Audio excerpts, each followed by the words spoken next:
Hi, everybody. Welcome to another edition of Packers Unscripted from Packers.com.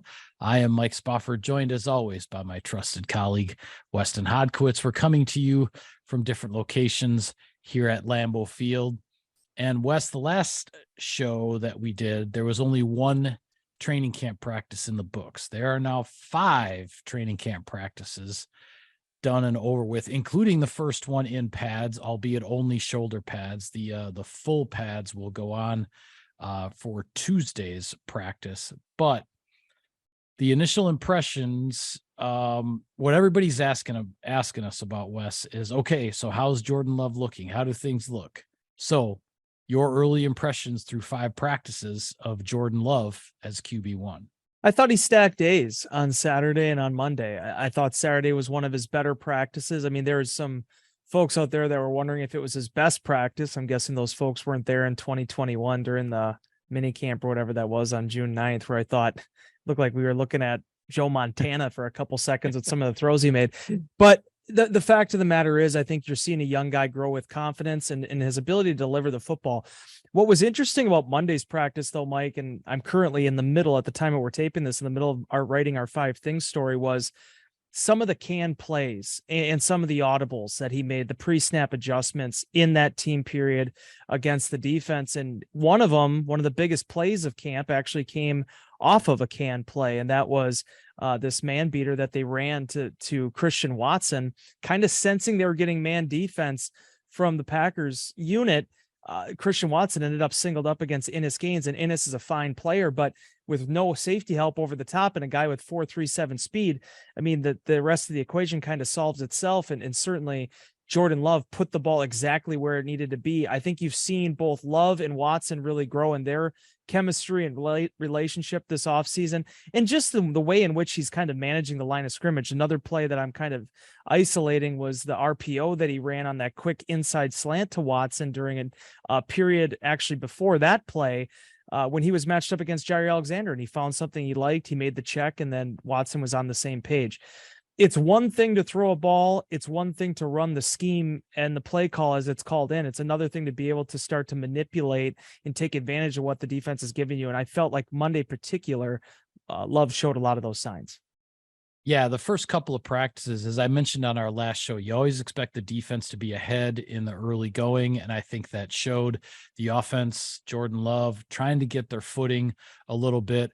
And we saw the offense bust out a little bit on Saturday. I really thought, even though there was maybe only the one like wow play with the sideline shot to Samori Toure that was in the 2-minute drill toward the end of practice, fantastic route and throw and catch, really big highlight there. But what really stood out about Saturday was just the efficiency, the way Love was operating the offense. Matt LaFleur even commented on just the smoothness of the operation of the 2-minute drill. So you can see that the progress is being made. It wasn't as efficient today than on Monday when the shoulder pads went on, but I agree with you that what we saw on Monday were those adjustments, the choices, the decisions that were being made. Because, hey, and as you said, no disrespect to Innis Gaines, this is a safety. The Packers are trying him out at nickel corner in some of the sub packages defensively, so he's trying to learn a new spot. And the Packers offense happened to get in a position where Watson was in the slot and Innis Gaines was lined up across from him, essentially one-on-one. Well, yeah, that's almost a no-brainer. Like, Jordan Love and Christian Watson are looking at each other and they know exactly what needs to be done on that play. They executed it. Deep ball down the field works. And yeah, I don't care if it's Jair Alexander lined up across from Watson. If he's on the backside slant of an RPO and that's one-on-one, I like his size to win the matchup there. Jordan Love did too. He pulled the ball back instead of the handoff on the RPO, hit Watson on the slant. Those are the types of things. Those are the plays that move the chains. Those are the things that get some momentum going for the offense. I think we saw that, and now we'd like to continue to see that moving forward, as the Packers will have a couple more padded practices this week before then family night under the lights on Saturday night at Lambeau. Well, the big key for Green Bay right now is going into the 2-minute, right? Because I think when you've seen some of the scripted periods, those team periods, things have actually gone pretty well for Green Bay and the offense as of late. It's been the 2-minute where they kind of had some hiccups. Monday was another one of those circumstances, the defense holding the Packers offense at bay in all three units. And actually with the ones, Quay Walker was this close from picking off Love across the middle on the very first play of the drive. And honestly, I'm sure that's one we didn't talk to Quay, but I'm sure he'd love to have that one back because it was right in his mitts. And you have to be able to react to that. You have to be able to grow from it. But when you look at the plays that Watson has made, that Jayden Reed has made these last couple days, as you mentioned, Samori's catch on Saturday, 33 yards on 3rd and 3 down the sideline. I don't think Jordan Love could have physically thrown a better ball on that play. The big play and the explosiveness is there. It's about managing the certain situations I think is going to be critical for this offense moving forward, because it is about protection. And it's funny, as much as I mentioned the Quay Walker play, Love actually has done an exemplary job of protecting the football. There's really one interception, the Devondre Campbell pick last week, that I can think of with the first team unit. Obviously, Carrington Valentine picked off Danny Etling during practice on Monday, but by and large, Green Bay has done a good job of taking care of the football, but it's those type of bang decisions that you throw a pick on the first play of a 2-minute series, it turns everything on its head. Yeah, absolutely. Walker should have had that pick, and the defense did ultimately still win the drive and has won the vast majority of the 2-minute drills. I think, and we were standing quite a ways away, I think Romeo Doubs lost his footing on the crossing route there on the ball that Walker should have picked off, but not getting a super close look at it. Not entirely sure what happened. That's a thin margin though, right though, Mike? Yeah, I mean, that's a thin 100%. margin. Yeah, 100%. Well, you mentioned a guy, and I want to talk a little bit more about him as well as a couple others. The impressions that the rookies are making in the early stages of training camp. There are two that jump out to me more than anybody else, and it's Jayden Reed on the offensive side, and it's Carrington Valentine on the defensive side. Reed, the 2nd-round draft pick out of Michigan State, playing slot receiver, seems to come up with a big play in some form or fashion just about every day in practice. The ball seems to find this young man when he's out there on the field. That is definitely something to watch going forward. And Carrington Valentine, the 7th-round pick, just 21 years old. I actually looked it up. He's going to turn 22, Wes, the day before the season opener in Chicago. Oh, good. I won't feel so old. Yeah, this young man, we talked about him during OTAs where, he sort of by default had moved up the depth chart because Alexander and Douglas were not at OTAs. Eric Stokes was still doing, rehab and whatnot. And, when he was lining up across from Dobbs and some of these other guys in OTAs, he wasn't backing down. I thought he showed some tenacity. He showed some spunk, and it's carried over to the start of training camp. And as far as that strong start, it was sort of capped, if you will, by a pick six off a throw by Danny Etling in practice on Monday. And the defense celebrated like crazy. Like you would imagine they were pretty fired up to see that rookie 7th-round pick from Kentucky make a big play. Yeah, it's the 3 S's for me, Mike. I mean, when you look at it, it's speed, size, and swagger. I feel like Valentine has all 3 of those. And we saw it in the offseason program. You and I did some of these unscripteds talking about, him stepping up and competing against Romeo Doubs. It wasn't like he's just going up against some undrafted guys trying to, be bubble guys, and going up against the top guys on this team, especially when Jair and Rasul weren't here. So I thought he's made some really nice plays. I think Corey Ballentine has also competed as well. I mean, the Packers are showing the depth of that position beyond those top 3 or 4 guys.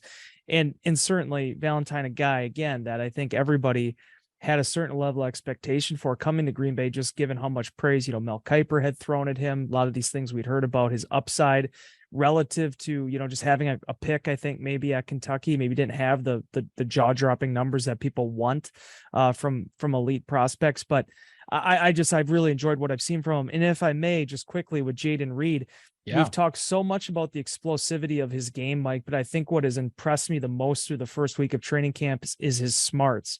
And you're hearing more and more guys talk about this in the locker room. His knowledge of the route tree, his knowledge of knowing where he needs to be on the field.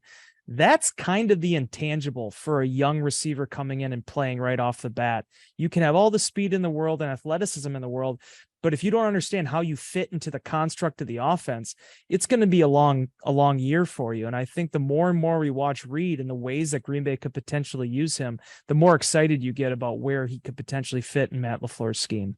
Yeah, it's certainly looking like Jaden Reed is going to have a big role to play in this offense as a rookie, as the slot receiver. He's picked things up very quickly. I think the smarts, as you just mentioned, have a lot to do with that.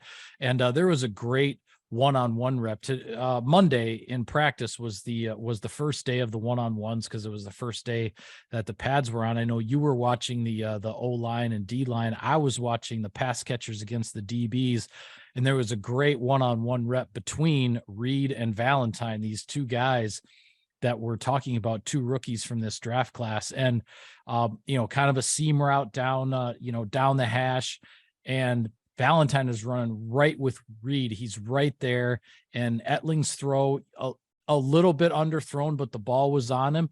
And, Reed just made the better adjustment in order to make the catch. Contested catches, the two guys went crashing to the ground. The coverage was right where you want it. Valentine said afterward, the only thing he needed to do was just get his head turned around just a tick quicker, a split second quicker. And maybe he comes down with that ball instead of Reed. But those kinds of competitive reps, man, I mean, you can't ask for anything better to get your rookies acclimated, to see these guys in the intensity that it takes to practice and to play at this level. And they were doing it. And to me, those are the two rookies from this draft class that have stood out the most so far in terms of what we've seen on the practice field. Yeah, and if I may, and I don't know if you want to dovetail into this at all, but just looking at the one-on-ones with the pads going on, us seeing that both the receivers and the DBs, the offensive line and defensive line, and the little bit I was able to watch with the blitz pickup between the linebackers and running backs. But it's always the most fun for me as a spectator and as an observer of football is watching those drills, because one, it's a little bit more simple. We understand that it's one-on-one. You're seeing two guys clash, and one's going to appear to be victorious, although they always talk about the different things that both of these guys are working on.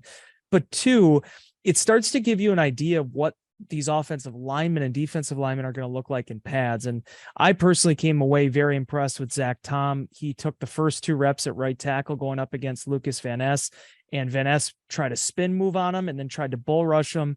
Tom stood up to both of those techniques, kept his balance. He mentioned in the locker room afterwards, he put on 15 pounds this offseason, wanting to be better prepared to anchor at that spot. I think he's right in the middle of that competition with Yosh Nijman at right tackle. But also, just quickly, TJ Slayton probably had the rep of the day, being able to kind of get through Josh Myers at the center position. Devontae Wyatt had a really nice first rep against John Runyon. Jake Hansen being able to block Jonathan Ford on back-to-back plays at center. And probably the guy that I think we're going to continue to hear a lot about is Caleb Jones, Mike. And Caleb Jones repped at both right tackle and then also left tackle during the one-on-ones. 6'9", 340 pounds or whatever he's going at after, the weight loss. He is about as athletic as a guys you're going to find at that size. I mean, I said it to you last year, Mike, in some ways, he almost reminded me like of a basketball player, just with his footwork and his ability and his length to keep guys away from his body. I mean, you get the footwork down and the pad level down, you're in the hunt, man. And I think Caleb Jones, since the day he got to Green Bay, has put himself in a position to really compete here with this really deep offensive line. Yeah, it's going to be really interesting to watch throughout the rest of this training camp and the preseason games moving forward, because it sure looks like Caleb Jones is on almost the exact same track that Yosh Nijman was on a few years ago. An undrafted guy, not a whole lot of fanfare coming out, but the guy that as soon as you lay eyes on him, you're like, oh yeah, that looks like an NFL offensive lineman, right? So there are the physical tools that are there from the beginning, but nobody willing to spend a draft pick. And the Packers, they like to develop these guys. Yeah. And Yosh Nijman's become a multi-year starter now, and he's in a competition with now with a draft pick in Zach Tom for a starting spot at tackle. But Caleb Jones is kind of right where Yosh Nijman was a couple of years ago. And the Packers are going to continue to develop talent like that and see what happens. And do I expect Caleb Jones to be a starter week 1 in 2023? No, but it's looking like he could be one of these, next men up, if he needs to be called upon. And that's exactly how Josh Nijman got started a couple years back. Yeah, and in some ways, Mike, he's even ahead of Yash, right? Because when you look at Yash, he got that whole 2019 season on the practice squad. Caleb was there for a month, and then the Packers got to the end of September and we're like, we got to get this guy on the 53. He did have an illness there that kind of kept him out for a time, but he was on the active roster the rest of the way. And certainly, again, I'll just quickly talk about the feet with him. I mean, people, when you see Caleb Jones in person, you're going to be impressed by the physical stature. You're going to be impressed by just how he looks in pads, but watch his feet. For a guy that was not drafted, played at Indiana, didn't really have a lot of hype behind him coming out. I've been so impressed by his nimbleness. And I thought when you look at the one-on-one drills, especially if you don't get your pad level down and you're 6'9", you're going to end up on your butt really fast. And this guy knows his body. And much like Yash, I think understanding, okay, I'm 6'9", 6'7", how can I use that to my strength and in being able to defeat the, opposing defensive lineman across from me? Yeah. Well, before we get to a couple other topics, I do need to take care of some sponsor business here, Wes. So Sirius XM NFL Radio delivers hard-hitting analysis and up-to-the-minute NFL news that true football fanatics need 24/7, 365. And at Cousins Subs, we have something for everyone, like our Wisconsin cheese curds, mac and cheese, golden fries, and creamy shakes, all paired with your favorite sub or sub in a bowl. Cousins Subs, 50 years of better. All right. Well, to update some folks with regard to the depth chart, we mentioned the competition going on at right tackle between Zach Tom and Josh Nijman. Zach Tom definitely taking more of the first team reps at right tackle, but it comes with a caveat in terms of understanding just where things are with the competition, because David Bakhtiari is kind of on a part-time schedule with regard to practicing. He's not practicing full-time. There are some days he's missing entirely. Other times he's being rotated out. The Packers being very careful, just knowing what they have in Bakhtiari. He knows what he needs to get ready for the season. And this far in front of the season opener, he doesn't need to be out there taking 40 or 50 snaps in a given practice. So Josh Nijman has been taking a lot of first team offensive line reps at left tackle when David Bakhtiari is not in there. So not quite sure exactly where the competition is at right tackle right now, even though we're seeing Zach Tom there a lot more often.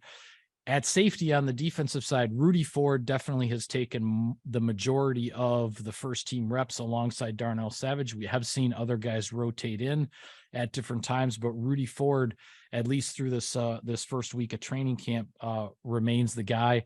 And a lot of folks asking about Lucas Van Ness, the first round pick at outside linebacker. We have seen him rotate in here and there across from Preston Smith with the number one defense.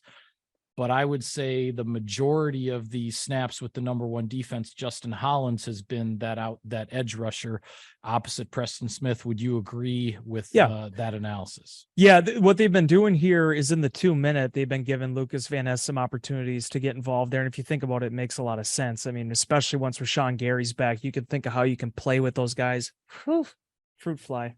You can play with those guys in those circumstances, things I don't typically have to deal with when we're in the studio, Mike. I'm sitting here having to play through it now, and I'm doing the best that I can with it.